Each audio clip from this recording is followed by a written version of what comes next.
Білесіз бе, дәл қазір Астанада әлемнің болашағы анықталып жатыр. Иә, қағыс естіген жоқсыз. Астанада. Осы аптада жер жаһанның IT саласының кіл мықтылары Қазақстанға жиналып, соңғы технологиялық жаңалықтармен бөлісіп жатыр. Болашақта бізді не күтіп тұр? Технологиялық трендтер өмірімізді қалай өзгертпек? Түйіннің бүгінгі саны осы сұрақтарға жауап іздейді. Сәлден кейін Clever Cloud компаниясының негізін қалаушы Квентин Адаммен сұхбат құрамыз. Армысыз әлеумет. Эфирде түйін бағдарламасы. 3 жылдан кейінгі Қазақстанды қалай елестетесіз? Қай бағытта қалай өзгеруі мүмкін? 3 жыл деп екпін беруіміздің мәнісін түсінген боларсыз. Мемлекет басшысы осы аралықта елімізді толық цифрлық мемлекетке айналдыру міндетін қойды. Оны қалай түсінеміз? Қазір әлем өте тез жылдамдықпен өзгеріп жатыр. Күн санап цифрландыру заманының сиқырлы әлеміне еніп барамыз. Бұрын соңды адамзат бастан кешпеген жаңа құралдар, тың идеялар қолданыста. Оларды игерудің көшіне бүкіл әлем талпынып жатыр. Соңғы 1 жылдың өзінде жасанды интеллект әлемде қарқынды дамып кетті. ақш пен Қытайдың тартысына ілесу мүмкін бе? Бұл саланы дамытпай, жаһандық бәсекеге төтеп беру мүмкін еместігіне көз жетті. Бізде нәтиже жоқ емес. Цифрлық қызмет түрлерінің аясы кеңіп жатқанын көріп отырмыз. Онлайн форматта ұсынылатын қызметке қызығып қарайтын елдер көп. Дегенмен, бір орында тоқтап қалуға болмайды. Жаңа көзқарас үнемі қажет. Барлық саланы интеграциялау үшін бізде жасанды интеллект министрлігі құрылды. Осы аптада жасанды интеллектіні дамыту жөніндегі кеңестің алғашқы отырысы өтті. Әлем AI халықаралық жасанды интеллект орталығы өз жұмысын бастады. Екінші суперкомпьютер кластерін іске қосу жоспарда бар. Өте ауқымды, маңызды шешімдер қысқа уақытта қабылданып жатқанын көріп отырмыз. Ендігі басты проблема кәсіби кадр тапшы. Көп ұзамай елімізде жасанды интеллект саласына маманданған тұңғыш зерттеу университеті құрылады. Оқу орнына арнайы мәртебе берген жөн. Сондай-ақ бұл жұмысқа әлемдік өздік оқу орындарын серіктес ретінде тарту қажет. Үкімет жыл соңына дейін осы мәселе бойынша нақты ұсыныс беруге тиіс. Осындай жаңа оқу орны бізге не үшін қажет деген сауалды туындау мүмкін. Басты мақсат экономиканың барлық саласына жасанды интеллект технологиясын енгізетін білікті мамандарды даярлау. Цифрлық бағытты дамытуда іркілуге болмайды. Әйтпесе ескі әлемнің аясында тұншығатынымыз түсінікті. Қайтпек керек. Жасанды интеллект пен технология саласындағы көшбасшылар бірнеше күннен бері осы сұраққа Астанада жауап іздеп жатыр. Digital Bridge форумы 6-шы рет өтуде. Бұл орталық Еуразиядағы ең ірі халықаралық IT алаң. Форумда көтерілген негізгі бастамалар жайын Шерхан Абзалұлынан білейік. Әлем-ай халықаралық жасанды интеллект орталығы жұмысын бастады. Әлемде баламасы жоқ жобада ақылды зейіннің адамзатқа қауіпсіз және пайдалы мақсатта қолдану жолдары зерттеледі. Бұл орталықта инновациялар мен тың идеялардың мекендеуге болады. Болашақта түрлі технологиялар, стартаптар, жасанды интеллект этикасын қамтитын инновациялық жобалар жүзеге аспақ. Сондай-ақ біз елімізде екінші суперкомпьютер кластерін іске қосуды жоспарлап отырмыз. Сондықтан жаңа университет және әлем ай орталығы бір тұтас экожүйенің негізгі өзегі ретінде қызмет ету керек. Озық технология опық жегізбес үшін оны дамытуға философтар, әлем танушылар мен заңгерлер де атсалысады. Адамның мінез-құлқы мен таңдауына манипуляция жасамауы тиіс деген президент тиімді шараларды қабылдау қажеттігін айтты. Бұл бастаманың бірі ретінде Telegram мен жасанды интеллект министрлігі бірігіп, суперкомпьютер кластерде негізделген жобаны іске қосады. Нәтижесінде 1 миллиардтан астам қолданушыға жаңа жиі қызметтері ұсынылады. Біз Қазақстанның суперкомпьютерлік кластері осы желіге есептеу қуатын жеткізетін алғашқы ірі провайдерлердің біріне айналады деп үміттенеміз. Ақылды жүйеде адамнан асқан сана бар, бірақ сезім жоқ. Талдау мен болжам жасауға қабілетті болғанымен адамнан асқан арманшыл емес. Демек, оны өз мүддем үшін тиімді пайдалану басты мақсат. Шерхан Абзалұлы, арнайы түйін бағдарламасы үшін. Бейбіт және бәсекелестік жағдайда даму. Біздегі прогрестің бағыты айқын. Әлемнің барлық елдері осы жолды таңдай ма? Digital Bridge форумы бізге не береді? Осы сұрақтарға жауап алу үшін бүгін студиямызда жасанды интеллект және инновацияларды дамыту комитеті төрағасының орынбасары Зәкиев Мирас қонақта. Мирас Мирхатұлы, қош келдіңіз. Енді 6 жылда форум не берді? Осы нәтижеге тоқталайықшы, осы алаңда қабылданған қандай да бір алгоритмдерді қолданысқа енгізіліп, азаматтар соның игілігін көріп жатыр деп айта аламыз ба? Мен ойымша, иә. Себебі форумның басты мақсаты ол шетелден инвесторлар тарту және Қазақстанның мүмкіндіктерін шетелдік азаматтарға, шетелдік компанияларға паш ету. Бізде мемлекет басшысының тапсырмасы экспорт IT қызметтердің экспортын $1 миллиард жеткізу деген 26 жылға қарай. Бұл тапсырманы бүгінгі күнде орындаудамыз. Көрсеткіштер әжептәуір жақсы. Былтырғы көрсеткіштер негізінде 700 миллионға жуық бізде экспорт көлемі. Ал енді Қазақстанда халқы оны азаматтар пайдасын көріп жатыр ма деген сұраққа келсек, енді өзіңіз білетіндей соңғы жылда IT саласы өте қарқынды дамуда Қазақстанда. Себебі әртүрлі өнімдер өндірілді. Жақында ғана венчурлық инвесторлардан $50 миллион көлемінде ақша тартты инвестиция ретінде. Codiplay деген компания бар. Ол балаларға бағдарламалауды ойын арқылы үйретеді. Citix деген компания бар. Ақылды смартбордтар, яғни бұрынғыдай жай ғана рекламаның қағазды жабысып қоймас. Арнайы LED экрандар арқылы рекламаңызды күнде тарта аласыз. Оған да қоса көптеген әртүрлі шешімдер бар. Олар біреулер байқалып жатса, біреулер байқалмайды. Бірақ мен ойымша халық көптеген пайданы көріп жатыр. Енді Digital Bridge форумның негізгі мақсаты шетелдік инвестицияларды тарту дедіңіз. Біздегі IT саласына осы халықаралық компаниялардың қызығушылығы қандай деңгейде? Қызығушылық өте жоғары деңгейде, себебі биылғы форумның өзіне 100-ден астам инвесторлар келді. Оның бір дәлелі жаңа айтқан Kixel компаниясы. Алғашқы компания бізде жеке америкалық қорлардан, венчурлық қорлардан $50 миллион көлемде, $50 миллион көлемде инвестиция тартты. Бұл деген өте жақсы нәтиже, тарихи нәтиже десе болады. Бұл енді мен пікірімше біздің ең алғаш бірінші қадамымыз. Ол бұдан да ары қарай ұлғая береді деген пікірдеміз.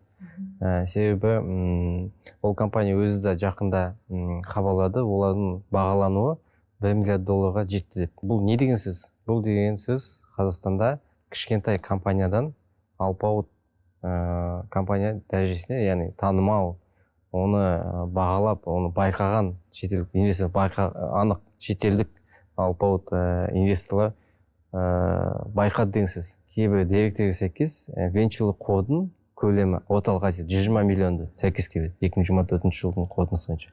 Оның 70 миллион ғана осы Қазақстанға келеді. Яғни қанша 5-тен 3 бөлігі десе, немесе одан да көптеу Қазақстанға келеді. Ол жақсы көрсеткіш, себебі ол мысалы соңғы бірнеше жылдың ішінде 12 миллионнан ба, сондай 5-6 жылдың көлемінде 12 миллион шамасынан 70 миллионға жетіп отыр. Яғни өсім бар. Өсім бар. Өте оң көрсеткіш. Биылдан 50 миллион тартты, келесі жыл онда тағы да бұл көрсеткіш бірнеше есеге ұлғаяды деген сенімдеміз. Енді президент форумда жасанды интеллект тек бейбіт мақсатта қолданылуы тиіс деді. Осы ретте пайдалану этикасы мен қауіпсіздік мәселелеріне қатысты шешім бар ма? Енді бұл өте маңызды және сонымен қатар абай болу керек болатын мәселе, себебі жан-жақты саралау керек дейсіз ғой. Себебі технологияны қауіпсіздігіне мән берген маңызды, бірақ сонымен қатар технологияны тұншықтырып тастамау керек біз үшін. Себебі Қазақстан бізде IT саланы одан ары дамыту үшін мүмкіндіктер компанияларға технологиялар енуіне мүмкіндік жасау қажет. Бұл жерде әлбетте азаматтардың қауіпсіздігі ол бірінші орында. Сол себепті бүгінгі таңда жасанды интеллект қатысты заң жобасы жақында ғана мәжілістен қолдау тауып сенатқа жіберілген болды. Бұл ең алғашқы заң жобасы жасанды интеллектті реттейтін. Бұның ішінде сол жаңағы этикалық принциптердің кейбір сұрақтар қамтылатын болады. 3 жылдан кейін Қазақстанды өзіңіз қалай елестетесіз? Сіздердің министрліктеріңіз жалпы Қазақстанның толық цифрлық мемлекетке айналуына тікелей жауапты деуге болады. Сіз енді осы саланың ортасында жүрсіз ғой. Енді 3 жылдың ішінде мемлекет басшысының тапсырмасы бар.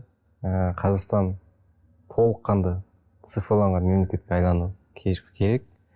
Менің ойымша бұл тапсырманы жүзеге асыру үшін біз әлбетте бар күшімізді саламыз және сол көрсеткішке жетеміз деген пікірдемін. Енді ол өзімнің пікірім. Сәйкесінше жұмыстар жүргізілуде. Өзіңіз білетіндей, бүгінгі таңда біз электрондық қызметтердің, мысалы, қателеспесем 90% онлайн түрде беріледі. Интернетпен қамту бойынша жұмыстар біршама жүргізілуде. Және қызметтердің, мысалы, құжат қағаз күйіндегі қажет құжаттарды ақырындап электронды түрге ауыстыру бойынша жұмыстар жүргізілуде. Мысалы, бізде МГОФ мобайлда 30-дан астам, қателеспесем, құжат бар, электронды түрде көрсетуге алуға болады. Біз бүгін мысалы куәлікті көрсету электронды көрсетуге болады. Қағаз жүзінде көрсету міндетті емес. Куәлікте сол. Және тағы да басқа да көптеген құжаттар бар. Сол сияқты жұмыстар ары жалғаса береді және жасанды интеллект технологиясын қолдана отырып, бұл үрдісті одан ары тездетуге мүмкіндік туады бізде. Себебі бұл жерде тек қана адам емес, біз қандай да бір алгоритмді қолданып, қандай да адами факторды жою жолдарына ықпалдасады. Енді қазіргі өзгерістер нарықтан қандай мамандарды ығыстырып шығарады? Жастарға қандай кеңес бересіз? Қай мамандыққа бару керек? Бір мамандық жойылғанмен, оны жаңа мамандық пайда болады. Ол мамандық жаңа пайда болған мамандық. Ол жасанды интеллектті қолдана білуді талап етеді, және оны түсінуді талап ететін болады. Егер сен оны түсінбейтін болсаң, онда менің пікірімше, сен онда артта қалып қаласың. Ол заман талап болып қалады. Сол үшін бізге қазір жастарға креативті ойлауды көбірек ойлау керек, қолға алу керек. Жасанды интеллект қалай жұмыс істеу керектігін, оның әртүрлі құрылғыларын қолдана білуді күнделікті өмірде неғұрлым өздерінің уақыттарын жасанды интеллект технологияны қолдана отырып үнемдеуді үйрену қажет деп ойлаймын. Себебі қазір осы технологияның дамуымен адамдардың уақыты бір жұмысқа үнемделеді, бірақ оның тез істеуге деген талабы одан да жоғары бермек. Яғни бүгін мысалы бір күнде істеуге болатын нәрсені сен 2-3 сағатта жасап беру керек деген талап қойылады деген ойдамын. Мирас Мирхатұлы, мен сізге көп рахмет айтамын. Істеріңізге сәттілік тілеймін. Студияға келіп сұхбат бергеніңізге алғыс. Рахмет. Ал біз жалғастырамыз. Биылғы форумға цифрлық сала серкелерінің біразы жиналған. Стэнфорд университетінің профессорлары, Google сарапшылары, Біріккен Араб Әмірліктерінің жасанды интеллект министрі, Telegram негізін қалаушы, әлемге танымал футуролог сынды белді тұлғалар жүргенін көрдік. Одан бөлек ағылшын футболының аңызы, компьютерлік ғылым классиктері де келген.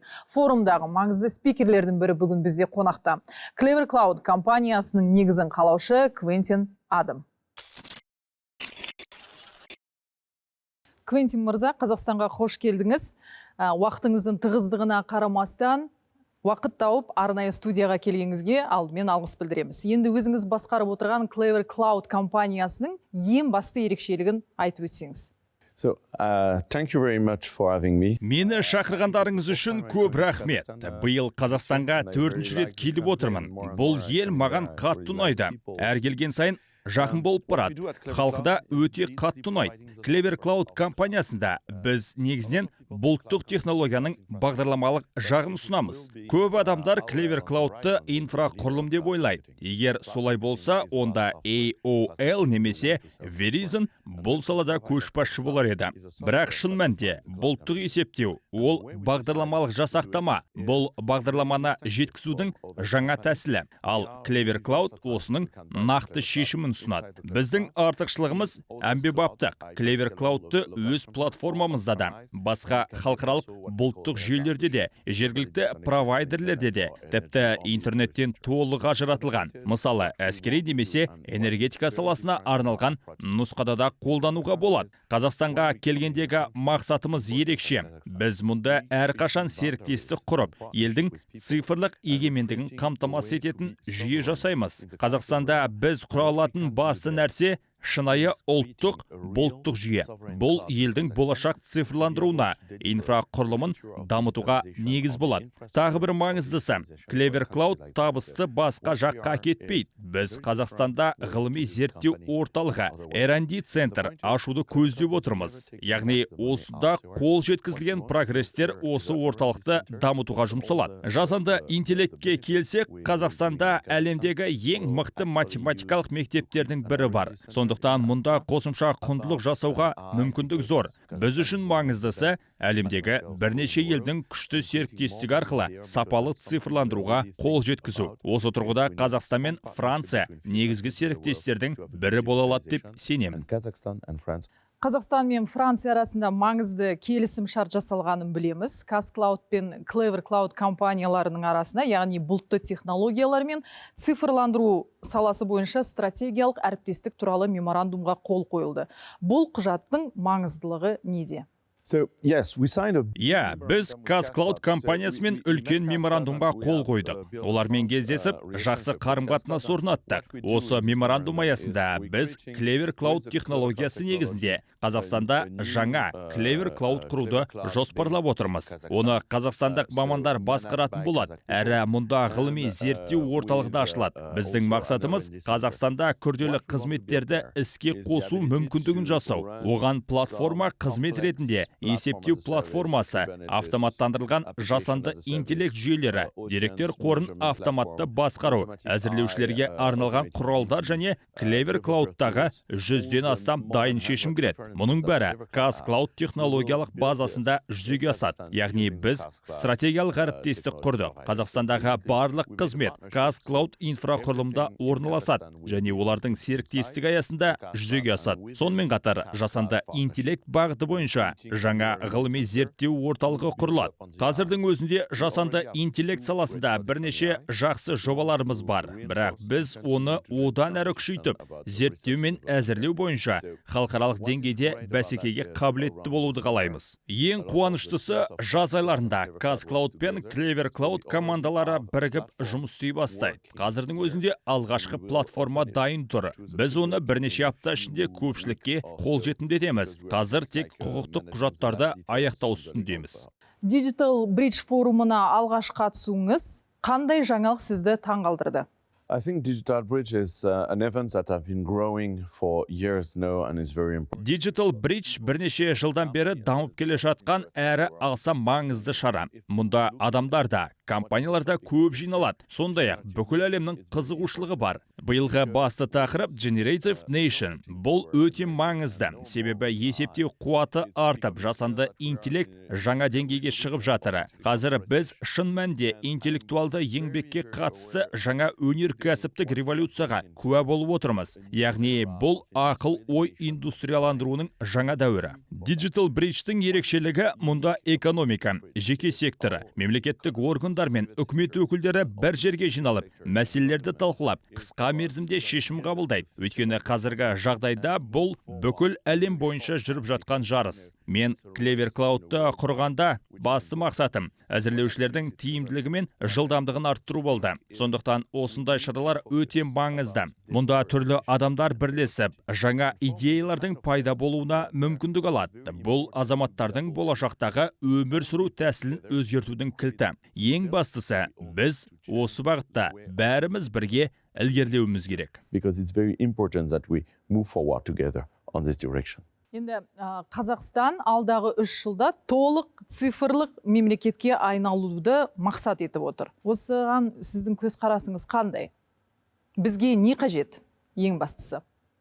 I think Kazakhstan is already... Менің ойымша, Қазақстанның бұл салада үлкен жетістіктері бар. Біріншіден, Қазақстан, Ресей, Қытай, Еуропа және ақш арасында саяси тепе-теңдік орната білген ел. Мұндай теңгерім қазіргі әлемнің болашағы үшін өте маңызды. Сондықтан бұл айқын әрі дұрыс таңдау. Өйткені ол сіздерге өз технологияңызды құру мүмкіндігін береді. Қазір әлемде санаулы ғана мемлекеттер өз технологиясын жасай алады. Ал технологияны құру үшін не қажет? Ол үшін ең алдымен азаматтардың білімі мен біліктілігі қажет. Қазақстанның математикалық мектебі әлемдегі ең мықтылардың бірі. Мен білетін ең дарынды, қабілетті адамдардың көбі осы елде. Сонымен қатар, өнеркәсіптік тұрғыдан қарасақ, Қазақстанда энергия көздері арзан. Ал жасанды интеллект үшін энергия қазір шешуші рөл атқарады. Бұған қоса, тілдік фактордың арқасында Қазақстанда өнімді нарық бар. Бұл дегеніміз, көптеген қазақстандықтар қазақ тілдегі жасанды интеллект жүйесін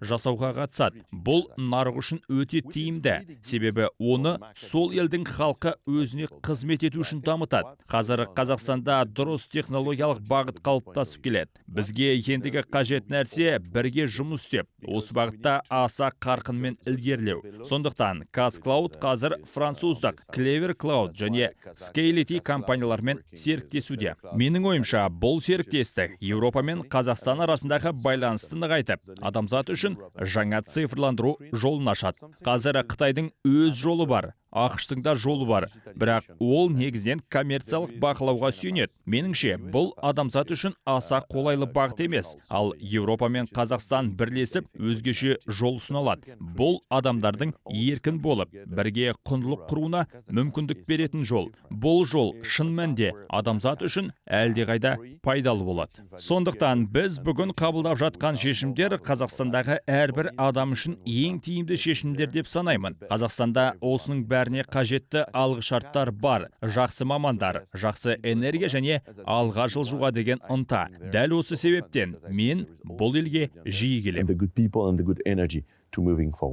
Басты мәселе киберқауіпсіздік болып тұр. Бұл жерде өте өзекті. Осыған қатысты сіздің пікіріңіз?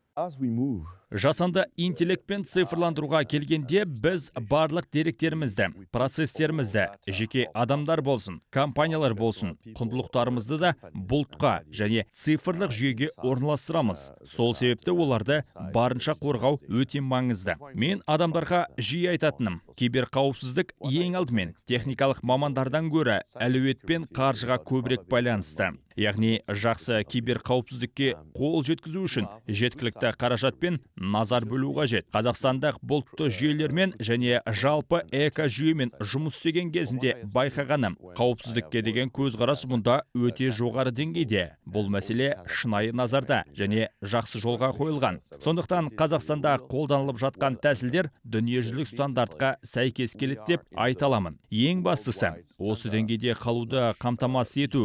Өйткені киберқауіпсіздік бір реттік жетістік емес, ол үздіксіз жүретін процесс. Қауіпсіздікті тұрақты түрде жаңартып, жетілдіріп отырмаса, сыртқы шабуылдардан қорғану мүмкін емес.